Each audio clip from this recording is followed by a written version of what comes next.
ریاست کی سطح پر جو ہماری بڑی ریاستیں ہیں، جو مالدار ریاستیں ہیں، ان کے پاس بھی زکوٰۃ ہوتی ہے؟ جی کیا وجہ ہے کہ ہماری بڑی مالدار ریاستوں کی زکوٰۃ کے باوجود مسلمانوں میں من حیث الامہ غربت دن بدن بڑھ رہی ہے؟ جی نمبر 1، ایک تو جو مالدار ریاستیں ہیں، جو اہل ثروت ہیں، ان کو چاہیے کہ اپنی زکوٰۃ کے ذریعے، بلکہ ابھی آپ نے ایک بات کی تھی کہ جس میں اشارہ فرمایا تھا آپ نے، قل العفو والی بات، کہ اللہ کے رسول صلی اللہ علیہ وسلم فرماتے ہیں کہ اللہ سے یہ عرض کرتے ہیں کہ اللہ میاں یہ بتائیے ہمیں کہ یہ لوگ مجھ سے پوچھتے ہیں کہ ہم کیا خرچ کریں، تو اللہ تعالیٰ فرماتے ہیں کہ جو تم سے سوال کرے تو یہ کہہ دیجئے قل العفو، جو ضرورت سے زیادہ ہے. یہ تو قرآن کریم کا ارشاد ہے نا. تو جو ضرورت سے زیادہ ہے اگر وہ دے دیا جائے تو کیا دنیا میں کوئی ایک غریب مسلمان بھی رہ سکتا ہے؟ میں ابھی صرف مسلمان کی بات کر رہا ہوں، میں عالم انسانیت کو، کیونکہ دین صرف مسلمانوں کو فوکس نہیں کرتا، پورے عالم انسانیت کو فوکس کرتا ہے. تو آپ دیکھیے کہ پوری دنیا رہنے کے لائق بن جاتی ہے. نمبر 1.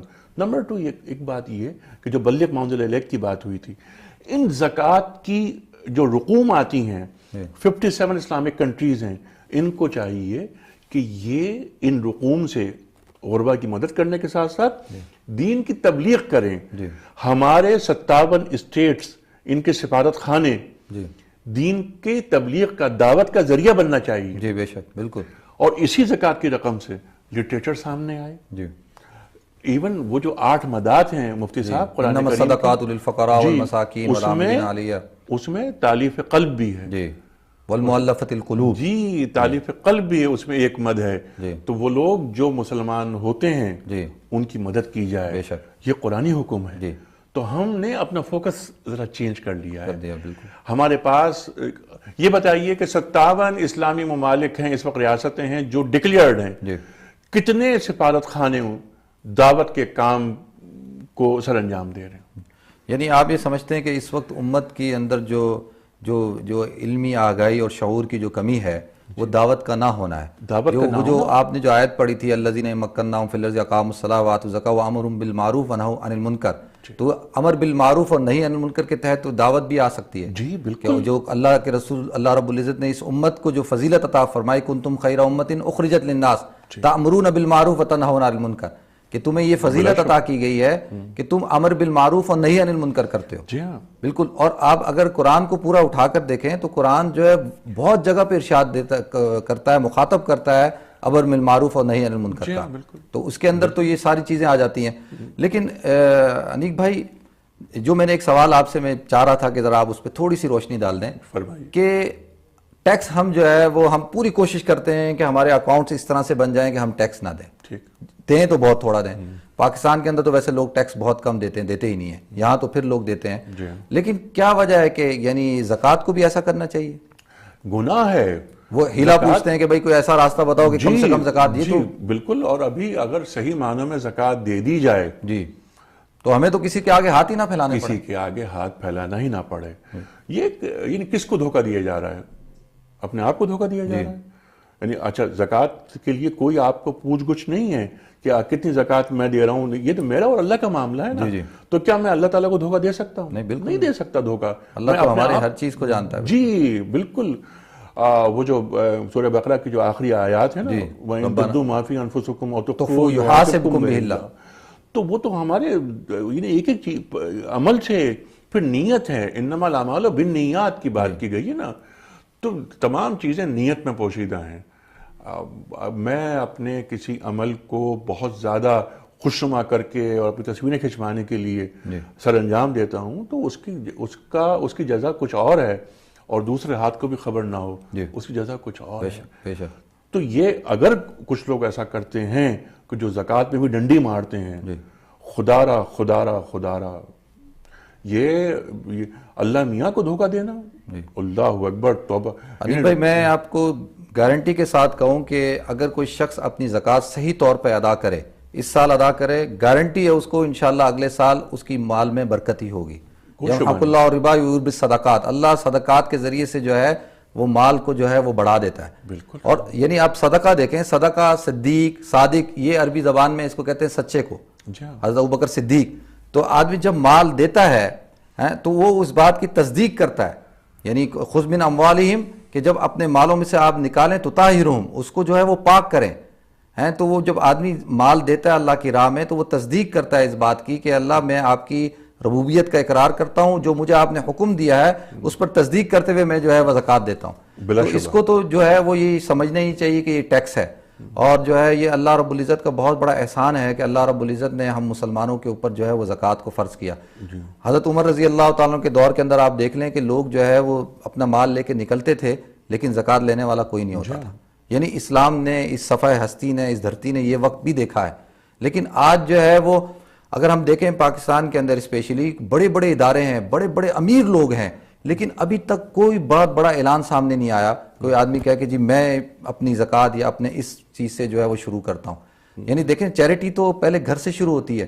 اگر ہمارے جو حکمران ہیں یا ہمارے جو بڑی بڑی ملٹی نیشنل کمپنیز ہیں اگر وہ سامنے آئیں تو پھر جو عام آدمی ہے, دیکھیں عام آدمی تو پھر بھی 5-10 روپے تو دے ہی رہا ہے, لیکن جو بڑے بڑے لوگ ہیں وہ سامنے نہیں آ رہے. جی اچھا, بڑے بڑے لوگوں کے ساتھ ساتھ مفتی صاحب جو بڑے ادارے ہیں جو اربوں روپے جن کی پاکستان سے کماتے ہیں, جو پاکستان سے کماتے ہیں, مختلف بڑے بڑے بینکس ہیں. ایک بینک کا پروفٹ ہوا فرض کیجئے 10 ارب روپے, کیا اسے زکوٰۃ دی؟ بالکل نہیں دی. تو یہ ہو رہا ہے, بڑے بڑے جو ادارے ہیں پاکستان میں کام کر رہے ہیں, ہم نے اس پر کچھ پروگرام بھی کیے ہیں اور توجہ دلائی اس طرف کہ وہ زکوٰۃ کیوں نہیں دیتے. لوگوں نے اپنی ذمہ داریاں ادا کرنی چھوڑ دی ہیں اور انہوں نے زکوٰۃ کو ٹیکس سمجھ لیا ہے.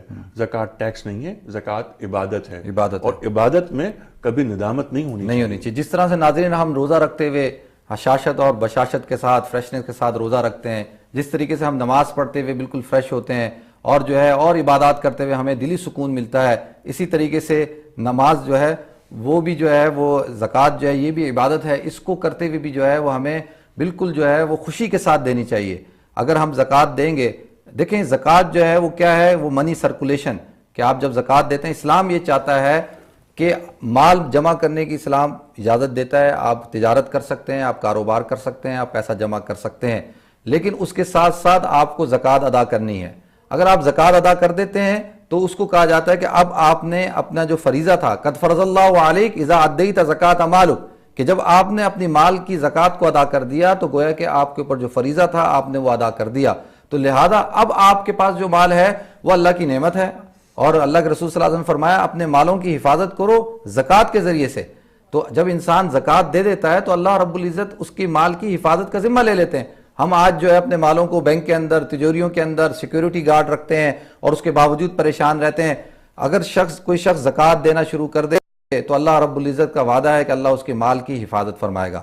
ناظرین, یہ الحمدللہ آج کا جو اسپیشل پروگرام تھا روزانہ سے تھوڑا سا ہٹ کے تھا. آج ہمارے ساتھ جناب انیک احمد صاحب بھی تھے شریک گفتگو, اور ہم نے ماشاءاللہ بڑی سیر حاصل گفتگو کی زکوٰۃ کے اوپر, اور جو پاکستان کے اندر رائٹ ناؤ موجودہ سچویشن ہے اس کے اوپر بھی جو ہے وہ گفتگو کی. اور جو ہے اس وقت پوری دنیا کے اندر جہاں جہاں پاکستانی رہتے ہیں اور جہاں جہاں ہمارا یہ پروگرام جا رہا ہے, ہمارے پروگرام کے آج کے پروگرام کا جو پیغام ہے وہ یہ ہے کہ زکوٰۃ کو عبادت سمجھ کے, جو انیک بھائی نے بڑی خوبصورت بات کی کہ زکوٰۃ کو عبادت سمجھ کے کیا جائے, اس کو کوئی برڈن یا کوئی ٹیکس یا کوئی لازمی کوئی ایسا نہ سمجھا جائے کہ جی کوئی بہت زبردستی ہم سے کی جا رہی ہے. آخر میں انیک بھائی, بالکل انیک بھائی پروگرام ختم ہونے والا ہے, کوئی ایک آخری پیغام آپ دینا چاہیں ناظرین؟ وہ آخری پیغام جو آپ نے ایک بات فرمائی کہ ارتکاز دولت نہیں چاہتا دین ہمارا, سرکولیشن, منی سرکولیشن ہونی چاہیے. وہ جو بین الاغنیاء جو فرمایا گیا نا کہ یہ دولت جو ہے وہ صرف مالداروں کے اندر نہ گھومتی رہے. اس لیے اس میں آخری میں صرف کیا ایک بات, جسے دولت سے محبت اور دنیا داروں کی صحبت, بس اس سے دور رہنا چاہیے. دولت کی محبت سے اور دنیا داروں کی صحبت سے. سرکار دو عالم صلی اللہ علیہ وسلم نے فرمایا کہ ایک وقت ایسا آئے گا کہ جب تم میں وہن پیدا ہو جائے گا. پوچھا وہن کیا؟ حب الدنیا کراہیت الموت. ماشاءاللہ, اسی دیکھیں یہ ایک اصول ہے, حب الدنیا و کراہیت الموت. جب تک مسلمانوں میں یہ دو چیزیں ہوں گی, وہن کی بیماری ہوگی اور مسلمان جو ہے وہ مغلوب ہوں گے. جب تک مسلمان جو ہے موت سے محبت کرتے تھے, دنیا سے نفرت کرتے تھے, مسلمان پوری دنیا کے اندر غالب تھے. ناظرین ہمارے پروگرام کی ترتیب ہوتی ہے آخری 1-2 منٹ ہم دعا کرتے ہیں، ہمارے ساتھ دعا میں شامل ہو جائیں۔ اللہم صلی علی سیدنا مولانا محمد وعلی آل سیدنا مولانا محمد کما صلیت وسلمت وبارکت ورحمت وترحمت علی ابراہیم وعلی آل ابراہیم انک حمید مجید۔ یا اللہ یا رحمان یا رحیم، یا اللہ تو ہم سب کے صغیرہ کبیرہ گناہوں کو معاف فرما لے، یا اللہ تمام خطاؤں سے درگزر فرما، یا اللہ تو رحم کا، کرم کا، فضل کا معاملہ فرما، یا اللہ رمضان المبارک کے روزوں کو قبولیت عطا فرما، یا اللہ ہمارے مسلمان بھائی پاکستان کے اندر پریشان حال ہیں، یا اللہ تو ان کی مدد و نصرت فرما، یا اللہ یہ آزمائش آپ کی طرف سے آئی ہے، یا اللہ آپ اس رمضان المبارک کی برکت سے، یا اللہ آپ فرماتے ہیں کہ اس رمضان میں آپ کی رحمت خاصہ یا اللہ متوجہ ہوتی ہے، یا اللہ اس رحمت خاصہ کی بدولت یا اللہ پاکستان کے مسلمان اور جہاں جہاں مسلمان پریشان حال ہیں یا اللہ ان کی پریشانیوں کو دور فرما، یا اللہ جو لوگ بیمار ہیں اللہ ان کو صحت کاملہ دائمہ عاجلہ مستمرہ عطا فرما، یا اللہ جو لوگ پریشان حال ہیں یا اللہ ان کی پریشانیوں کو ختم فرما، یا اللہ جن کے والدین کے اس دنیا سے انتقال ہو چکا ہے یا اللہ تو ان کی مغفرت فرما، یا اللہ جو اس دنیا میں یا اللہ تو ان کو یا اللہ صحت عطا فرما، یا اللہ ان کے سائے کو قائم و دائم فرما، یا اللہ جتنی خیر کی دعائیں تیرے حبیب کریم صلی اللہ علیہ وسلم نے مانگی ہم مانگتے ہیں ہمیں عطا فرما، اور یا اللہ جن شرور سے انہوں نے پناہ چاہیے ہم پناہ چاہتے ہیں ہمیں پناہ عطا فرما، یا اللہ اس افطاری کے وقت کے اندر یا اللہ آپ خصوصی طور پر دعاؤں کو قبولیت عطا فرماتے ہیں، یا اللہ ہم سب کی جائز حاجات کو قبول فرما، اور یا اللہ ہم سب کو مرتے وقت کلمہ لا الہ الا اللہ محمد الرسول اللہ پڑھنے کی توفیق عطا فرما۔ سبحان ربک رب العزت عما یصفون وسلام علی المرسلین والحمد للہ رب العالمین۔ ناظرین انشاءاللہ کل دوبارہ آپ سے ملاقات ہوگی اسی وقت کے اندر، اپنا خیال رکھیے گا، اپنی دعاؤں میں ہمیں یاد رکھیے گا۔ والسلام علیکم ورحمۃ اللہ وبرکاتہ۔